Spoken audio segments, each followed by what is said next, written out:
안녕하세요. 저는 올해로 41살이 된 여자입니다. 아들 하나 키우고 있는 평범한 주부예요. 제가 다른 사람과 다른 특별한 점이 있다면 젊은 나이에 과부가 됐다는 점이겠죠. 일찍 죽어버린 저희 남편과 그런 저를 살뜰히 챙겨주신 시어머니에 대한 얘기를 풀어보고자 합니다. 재밌게 들어주시면 감사하겠습니다. 어린 시절부터 얘기해야겠군요. 전 아버지와 오빠 한 명과 함께 자랐는데 어머니는 제가 아주 어렸을 때 아버지의 모자란 월급 때문에 집을 나갔다고 하셨습니다. 엄마는 힘든 생활을 함께하며 아이들을 키울 책임감도 없었고 그만큼 아버지를 사랑하지 않는다고 아버지에게 대놓고 말했대요. 솔직히 유년 시절을 떠올려 보면 어머니의 모습은 생각이 나지 않아요. 그저 얼핏 보이는 실루엣이 전부였죠. 그래서 어린 시절에는 오히려 덜 그리웠는지도 모르겠네요. 떠올릴 만한 모습이 없으니까요. 어쩌면 아버지가 어머니를 너무 싫어해서 저도 모르게 세뇌가 된 걸 수도 있지만 중학교 3학년이 돼서 고민이나 도움을 청할 엄마가 없다는 게 꽤 서럽더군요. 그리고 집안에 항상 남자만 있어 여자 형제가 있거나 엄마와 깊은 유대감을 만드는 친구들이 부러웠어요. 아마 방황은 고등학교 진학할 때부터인 것 같아요. 중학교 때까지만 해도 엄마에 대한 그리움이 적었는데 갑자기 폭발했으니 말이에요. 아버지와 오빠가 잘 안 챙겨준 것도 아니었습니다. 혼자 여자라는 이유로 더 사랑받았고 아버지는 저희 남매를 엄마 없는 자식이라는 소리를 안 듣게 하기 위해 없는 형편에도 이것저것 해주시려고 노력했거든요. 저의 학창 시절의 기억은 방황과 반항을 했던 기억뿐이에요. 고1로 올라가는 방학 때부터였을 거예요. 아버지와 오빠에게 저는 이유 없는 짜증을 많이 냈습니다. 아버지는 왼종일 투덜거리는 저의 못된 버릇을 고치기 위해 저에게 회초리를 들고 종아리를 때리면서 혼내셨어요. 아버지께서는 왜 그러냐? 내가 못해준 게 뭐가 있냐? 아빠에게 속상한 거 있어서 그러냐? 등등요. 그때 저는 해선 안 될 말을 했어요. 난 엄마가 없잖아. 남들 다 있는 엄마가 없는데 아빠만 있어서 뭐해? 난 그냥 아빠가 없어져 버렸으면 좋겠어. 라고 말이에요. 한 번도 엄마의 빈자리에 대해 논하지 않았던 저인데 제 입 밖으로 그런 소리가 나왔다는 것이 적잖이 놀라신 것 같았어요. 하지만 철없던 저는 아버지의 그런 놀란 표정을 뒤로하고 방으로 획 들어갔죠. 오빠는 제 방문을 벌컥 열고는 아버지가 널 어떻게 키웠는데 아버지 속상하게 그런 소리를 해대냐면서 저를 나무랐지만 전 반발심에 더 심한 소리를 해댔고 문 밖에 있던 아버지는 다 들으셨던 것 같아요. 그리고 나서 제 방에 들어오신 후 한마디 하시고 나가셨죠. 너 그런 말 할 거면 이제 내 딸 하지 마라. 난 널 그렇게 키운 적 없다. 라고 말이에요. 전 그 말을 듣고 반항심에 집을 나갔어요. 그때는 방학이었기에 학교를 안 가도 돼서 학교 걱정은 없었고 친구네 집에서 지내다가 알바 자리를 구해서 알바를 시작했습니다. 난생 처음 밖에서 일해보면서 어리다고 무시도 당해보니 쉬는 날 없이 일하던 아버지 얼굴이 자연스럽게 생각이 나더라고요. 한 일주일 되어가니까 저에게 연락 하나 없는 아버지가 야속하기도 하면서 정말 난 이제 아버지 딸이 아닌 건가라는 불안감이 들기도 했어요. 제가 먼저 잘못했다고 숙이고 집에 들어가야 한다는 생각도 엄청나게 많이 했죠. 친구네 집에서 계속 머무는 것도 눈치 보였으니까요. 그때쯤 오빠가 제가 알바하는 곳으로 찾아왔습니다. 전 시내 쪽 칼국수 집에서 서빙과 설거지 일을 하고 있었는데 어떤 남자가 들어오더군요. 어디서 많이 본 듯한 윤곽이길래 자세히 보니 오빠였어요. 오빠는 일 언제 끝나냐는 퉁명스러운 말을 던지곤 자리에 앉았습니다. 전 이제 1시간 정도 남았어 라고 하고 서빙을 하는데 오빠는 칼국수 하나를 시키더군요. 그래서 칼국수를 가져다 주는데 갑자기 눈물이 줄줄 흐르는 겁니다. 오빠가 그리워서일지도 모르겠지만 제 잘못들이 부끄러워서가 제일 클 거예요. 오빠는 저의 손을 잡고선 이제 집에 가자 라고 했어요. 저는 말없이 고개를 끄덕였고 알바가 끝난 후 오빠에게 미안하다고 했죠. 오빠는 나에게 미안하다고 할 것이 아니라 아버지에게 죄송하다고 빌라 했어요. 아버지가 얼마나 너를 사랑하는지 다 알면서 그렇게 어린애 마냥 투정 부리는 거 아니라고 말이에요. 제가 집을 나가고 아버지는 매일 술을 드셨대요. 그리고 제 친구가 저 몰래 오빠에게 연락했다고 하네요. 제가 정말 비행 청소년이 되거나 엇나갈까봐 걱정이 됐나 봐요. 그래서 오빠는 저 몰래 제가 일하는 가게에 매일 와서 저를 보고 갔고 제가 고생 좀 해봐야 철이 들 거라는 생각에 연락을 안 한 거라고 했습니다. 전 집에 가자마자 무릎을 꿇고 아버지에게 죄송하다고 했어요. 아버지는 말없이 저를 끌어안으면서 저는 아버지에게 약속을 했습니다. 이제 다시는 아버지 상처 주는 말 안 하겠다고 말이에요. 그리고 스스로와의 약속도 했는데요. 바로 아버지 앞에서 어머니의 부재에 대한 속상함을 말하지 않는 거였어요. 말한다고 달라지는 것도 없고 그 빈자리가 채워지는 것도 아니니 서로 상처만 남는 말은 하지 않기로 다짐했습니다. 그렇게 전 사춘기라 하면 사춘기인 시절이 지나갔고 공부도 열심히 했습니다. 좋은 성적으로 남들이 부러워할 만한 직장에 취직도 했고요. 그리고 직장에서 지금의 남편도 만났습니다. 남편은 그냥 평범한 사람이었는데 성실하고 자기 일 열심히 하고 부모 형제와 화목하게 지내고 사실 그런 평범함을 유지하며 사는 게 제일 힘든 것임을 잘 알기에 더 끌렸는지도 몰라요. 그 사람과 같이 있으면 저 또한 그런 평범함에 물들어 편해질 것 같았거든요. 남편은 항상 중간을 잘 유지하는 사람이었는데 화를 잘 내지도 않고 그렇다고 너무 기뻐서 날뛰지도 않는 그런 중도가 있는 모습이 너무 좋았습니다. 화목하고 평범한 가정을 제 자녀들에게 물려줄 수 있을 것 같았어요. 저는 남편의 프로포즈를 승낙했고 1년 동안의 연애 끝에 결혼을 했습니다. 아버지는 남편을 너무 마음에 들어 했어요. 왜냐하면 남편의 시부모님이 되게 좋은 분들이었거든요. 엄마 없는 저의 환경을 흠이라 생각하시지 않으셨고요. 정말 아무렇지 않아 하시면서 한부모 가정이라는 걸 불쌍하게 생각하지도 어렵게 생각하지도 않고 그저 저 자체를 받아주셨어요. 그 모습이 아버지에게 인상적이셨나 봐요. 저도 그런 모습이 좋았습니다. 대부분 한부모 가정을 동정하고 불쌍하게 여기기 마련이니까요. 그리고 가장 좋은 점은 시어머니가 저를 살뜰히 잘 챙겨주셔서 마치 저에게 어머니가 생긴 느낌이었다는 거예요. 다들 고부 갈등이라며 TV나 주변에서 많이들 싸운다는데 전 어머니와 있으면 제 마음이 편안했어요.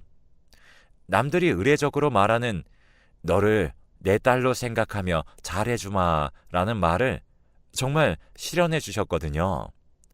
저는 정말 행복했습니다. 결혼 후 아이를 낳고 아이와 남편의 손을 붙잡고 시댁에 가서 함께 지낼 때면 엄마가 없었던 저의 어린 시절이 보상받는 느낌이었습니다.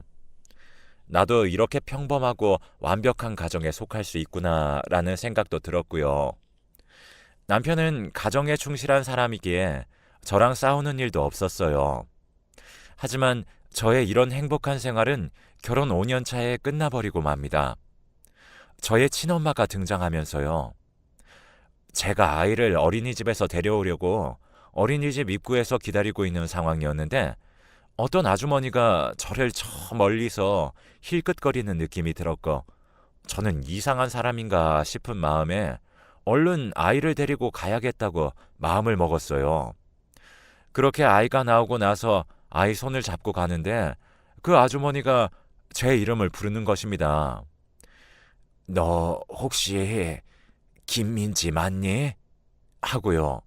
저는 누구신데 제 이름을 아세요? 아까부터 계속 쳐다보시는 것 같던데.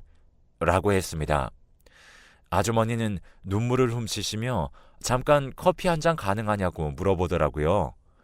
분위기상 혹시 친엄마가 아닐까라는 생각이 들었고 저는 아이를 시어머니께 맡기고 오겠다고 했죠.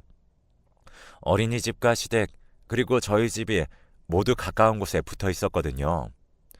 저는 일단 그분께 아파트 단지 근처에 있는 커피숍에 먼저 가 계시라고 했습니다. 그리고 시어머니께 잠시 만나고 오겠다고 아이 좀 맡아달라고 했습니다. 어머니는 걱정스러운 눈빛으로 혹시 친엄마가 아니냐고 말씀하시더라고요. 그래서 제가 에이 설마요. 저희 친엄마는 저 버렸다고 했어요. 하고 말았습니다. 하지만 어머니 촉이 맞았어요. 그분은 제 친어머니였습니다. 저를 보러 왔다고 했는데 저는 배신감이 들었어요.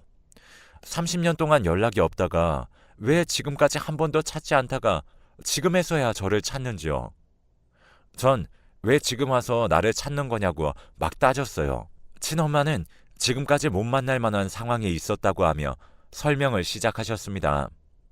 친어머니가 말하기를 아버지가 바람을 폈고 이혼하겠다고 하니 아이들은 절대 못 준다고 했다 해요. 그리고 자신은 돈이 없어서 저와 오빠를 데려오고 싶었어도 그럴 만한 형편이 되지 않았고요. 이후에 저희를 보러 계속 아빠에게 연락을 했지만 아이들은 당신을 보고 싶어 하지 않고 아이를 만나려면 엄마가 양육비 한 번도 안 보낸 걸 고소를 한다고 했다네요. 저는 솔직히 혼란스러웠어요. 누구 말을 들어야 할지 머리가 아팠거든요. 친어머니는 오빠에게 연락을 해봤지만 오빠는 그냥 전화조차 받지도 않고 본인이 찾아가도 무시해버리기 일쑤여서 어쩔 수가 없었대요. 그리고 자기가 말하는 이 내용들을 아빠에게 절대 말하지 말라고 하시더군요. 저희 아빠는 다 거짓말이라고 할 거래요. 오빠에게 이 사실들을 전해달라고도 덧붙였습니다. 늦게나마 용기가 생겨 너희들을 만날 생각을 했다고 계속 미안하다고 제 손을 붙잡고는 커피숍에서 펑펑 우셨어요. 전 엄마 없이 살아온 지난 시절 고생했던 기억이 떠올라 함께 울었습니다. 그날 밤 전 신랑을 붙잡고 울며 이 사실들을 말했어요. 신랑은 잠자코 듣다가 일단 아버지에게 말하는 게 좋다고 하더군요. 뭐가 진실인지 알아야 하니깐요. 하지만 전 고민이 됐어요. 고등학교 때 아버지와 어머니 부재 때문에 가출하고 싸웠던 게 저에게는 알게 모르게 트라우마 같은 걸로 남아 있었거든요. 그래서 아버지와 이야기하다 또 상처를 드리고 사이가 소원해질까봐 걱정되기도 했고, 이제 다시는 어머니의 길을 아버지에게 안 하겠다는 저와의 약속도 깨는 것 같아 마음이 불편했어요. 그리고 혹여나 친어머니 말이 사실이라면 아버지에게 자라온 세월이 아버지에 대한 원망으로 가득 찰 것 같았어요. 하지만 어머니에 대한 그리움과 어머니의 말이 사실이면 어떡하지 라는 막연한 두려움까지 모든 감정이 복합적이었습니다. 일단 남편 말대로 아버지에게 말이라도 해보는 게 나을 것 같았지만 오빠에게 먼저 말하는 게 더 좋을 것 같았어요. 그래서 다음날 오빠를 찾아갔습니다. 오빠에게 이런 사실들을 말하자 얼굴이 일그러지면서 한참을 침묵하더니 자기가 그 여자의 말을 어떻게 믿냐고 말했습니다. 믿을 순 없지만 그래도 확인해봐야 하는 것 아니냐고 제가 말했고, 오빠는 고개를 저으면서 그 말을 아버지에게 하는 것 자체가 의심이고 그런 우리 마음을 아버지가 눈치라도 채시면 정말 속상해할 거라고 말했죠. 오빠는 아버지에게 묻는 것을 반대했고 전 가서 확인해봐야겠다고 마음을 먹었습니다. 그날 저녁 남편에게 말한 후 아버지에게 찾아갔어요. 아버지에게 지금까지 있었던 일을 다 설명했죠. 그리고 난 아빠를 의심하지 않아요. 하지만 아빠가 바람을 피워서 엄마가 떠났다는 거에 대한 진실을 알기 위해 물어보는 것 뿐이에요. 아버지는 절대 그런 것이 아니라고 하시며 그 여자가 이상한 말을 하는 것이라고 하셨습니다. 그러고선 아버지는 뜸을 들이시면서 너가 나를 정말 의심하지 않았다면 이런 질문 하지 않았겠지 라고 하시더군요. 솔직히 본질적으로 보면 맞는 말이에요. 제가 약간이라도 엄마의 말이 맞을 수도 있다는 의심을 한 것이죠. 그렇게 침묵 속에서 아버지는 먼저 자리를 뜨셨어요. 그렇게 아버지와 한동안 연락을 하지 않았고 그러던 어느 날 남편이 말했어요. 본인이 제 친어머니를 만났다고 말이에요. 남편한테 혹시 얼굴 볼 수 있냐고 연락이 와서 만났다고 했어요. 그래서 제가 무슨 얘기했냐고 하자 제가 연락을 안 받아서 자기에게 연락한 것이고 본인이 지금 췌장암 2기라 수술을 해야 하는데 가족도 없고 병원비를 빌릴 사람도 없어서 염치불구하고 남편에게 연락했다고 했습니다. 그 말을 듣고 저는 참 속상했어요. 그래도 제 엄마라는 생각에 마음에 맴돌았거든요. 남편은 그래도 친어머니니까 돈을 드리자고 했어요. 저도 그게 마음이 편할 것 같았고요. 그래서 어머니를 만나기로 결심했죠. 카페에서 만나 이런저런 얘기를 하고 함께 밥을 먹고 잠깐이지만 나는 정말 엄마가 있구나라는 생각을 했었어요. 일단은 2천만 원만 달라고 하셔서 돈은 다음 주까지 남편과 마련해서 보내드리겠다고 했습니다. 그렇게 시간을 보낸 후 집으로 가는데 어머니께 제 중고등학교 때 사진을 드린다는 걸 깜빡해서 다시 드리러 어머니 집으로 향했어요. 집 가는 길목에 어머니가 전화를 하고 계시더라고요. 그래서 부르려던 찰나에 어머니의 전화 목소리가 들렸습니다. 예상대로 돈 받았어. 진짜 내 말 믿더라니까. 잘하면 돈 더 받을 수 있을 것 같아. 췌장암 걸렸다고 아프다고 하니까 울던데? 진짜 바보 같지? 라는 말이었어요. 전화를 들어보니 저에게 돈을 받기 위해 누군가와 계획을 했고 일부러 접근했다는 내용이었어요. 전 화나서 당장 어머니의 팔을 붙잡았고 어머니는 당황했죠. 제가 들었을 거라곤 상상도 못했던 것입니다.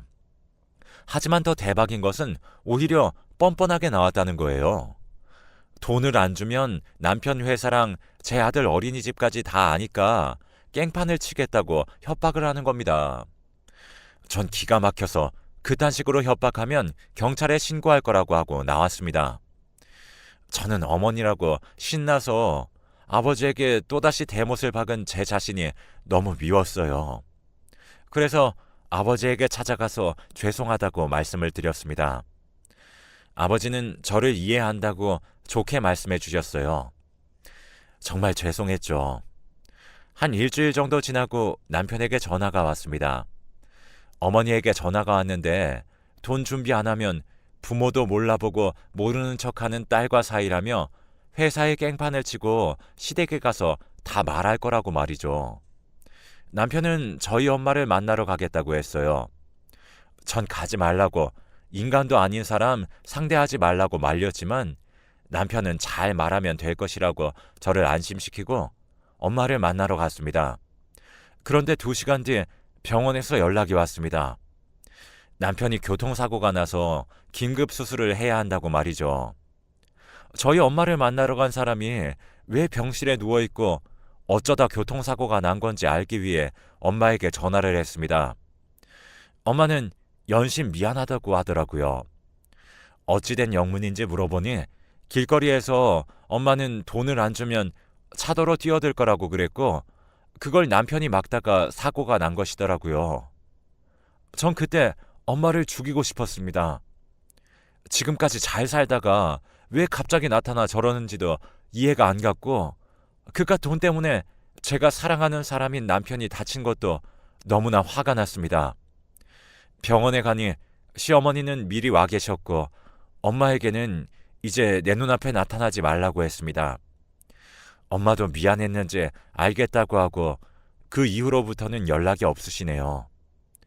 저희 남편은 장기 손상으로 이틀 동안 대수술을 하였지만 끝내 살아 돌아오지 못했습니다. 저는 아무리 마음을 다잡아도 이 모든 게 저희 엄마 때문이라는 생각에 머릿속을 떠나지 않았어요. 시어머니께도 너무나 미안했습니다. 아버지와 오빠는 마음 아파도 힘내라, 아이를 위해 힘내거라 라고 계속 위로해 주었어요. 저는 남편이 죽자 생활고에 시달렸습니다. 고정 수입이 없어졌고 아들은 점점 나이를 먹는데 돈 들어갈 때도 많아졌죠. 그래서 남편의 사망보험금으로 작게나마 장사를 시작해야겠다 생각했어요. 그러자 시어머니가 도와주시겠다고 하셨고 자기가 옛날에 장사를 해본 적이 있어서 잘 안다고 말이에요. 남편 죽은 게 어떻게 보면 저희 엄마 때문인데 저를 미워하지 않으시고 보듬어 주시는 것도 너무 감사했고 여전히 딸처럼 잘 해주시는 것도 감사했는데 장사까지 도와준다는 게 저에게는 정말 더더욱 감사한 일이었어요.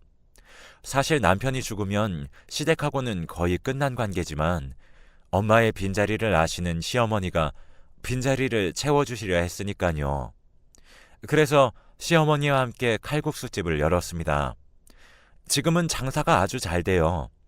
그리고 옛날에 그렇게 힘들었던 일들도 다 마음에 묻어두었습니다. 그렇게 세월은 10년이 지났고 남편 없는 허전하고도 힘든 날들이 계속이었는데 어느 날 친엄마한테 또 연락이 온 겁니다. 저는 전화를 무시했고 제가 전화를 안 받자 문자로 연락이 왔어요. 너에게 유산을 남기려고 하는데 문자 보면 연락 줘. 라고 문자가 왔습니다. 저는 이게 웬 생뚱맞은 일인가 싶었어요. 10년 전에는 저한테 2천만 원을 뜯어가려고 했던 사람이 난데없이 갑자기 유산을 준다고 하니 황당했어요. 그때쯤 코로나로 인해 칼국수 장사도 매출이 급격히 떨어진 상황이라 경제적으로 너무 힘들었기 때문에 연락을 해서는 안 됐지만 엄마에게 전화를 걸고야 말았습니다. 엄마는 날짜를 잡아서 이야기 좀 하자고 했고 저는 알겠다고 했어요.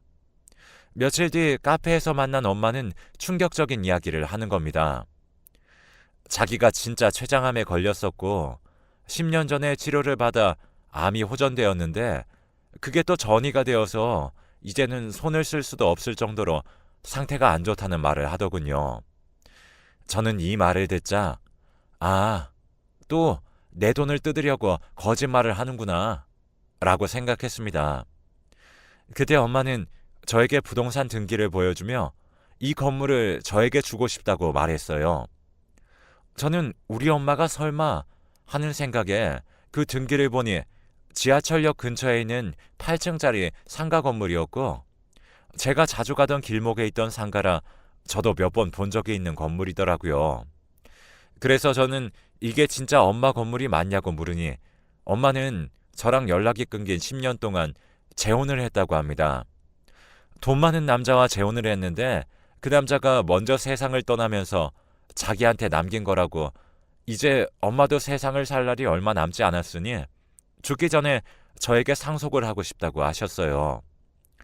10년 전 그때 도로에 뛰어들려고 해서 제 남편이 교통사고로 죽은 것에 대한 사죄라며 엄마는 이제 곧 세상을 떠나겠지만 너 마음속에 엄마라는 존재가 마냥 나쁜 사람만은 아니었다는 기억을 주고 싶다는 그 말 한마디 하시고선 그 건물을 저에게 주셨습니다. 저는 얼떨떨한 기분이었고 근처 부동산에 가서 시세를 물어보니 50억도 넘는다고 하더라고요.